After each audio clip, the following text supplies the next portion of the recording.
this off. You've been here now, did some math on this. You're more than halfway through your term now. Do you think you have it figured out yet as far as how this body works?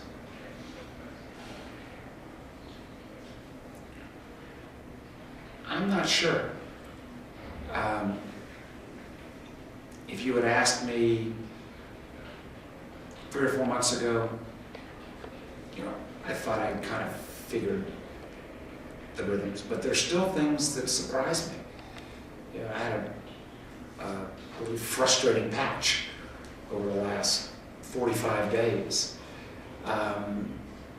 where there were things where I felt like I got a fresh taste of the institutional pressures that try to stop bipartisan things from happening.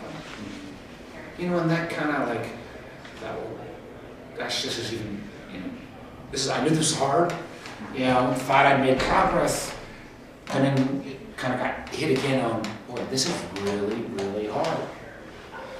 Just being the right thing, or what would be even greeted as a politically popular thing because you actually got 75 or 80 votes because it had some common sense from both sides. There's a lot of forces here trying to stop that from happening. So, I don't think I've got it figured out. I also don't think I've fully appreciated those first 2 years when so much stuff was going on. People can argue whether it was good or bad, but there was a lot of stuff going on. And coming from the Virginia experience, where you've got a short-term legislature, and you can argue how much substance they get done, but they do pass a lot of stuff. So there's actually stuff passed each year, hundreds and hundreds of bills that a governor has to review. You go through this period now, where there seems to be this common acceptance of, well, it's a presidential year, we're not going to really do anything.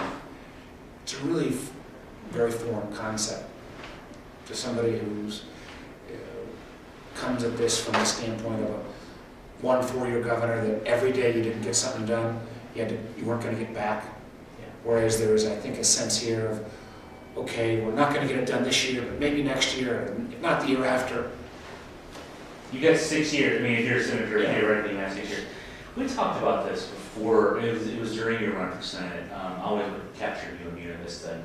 Asked you a question or two that I thought was intelligent. I remember asking you how difficult do you think it might be transitioning from both your experience as governor, but also in the business world. I mean, when you're an executive running a business, you make decisions and they're made. And you're a governor, for the most part, a decision's made, it's made. In the Senate, you're one of 100. I hadn't even thought about the fact that you're a junior one of 100, and even 3 years into this, you're still a junior one of 100. Yeah. How much more difficult has it been in that sense to get things done than maybe you even presumed it might be? It's been every bit as hard as I thought.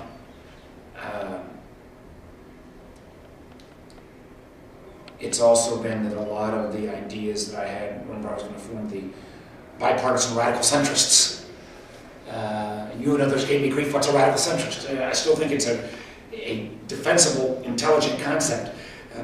But,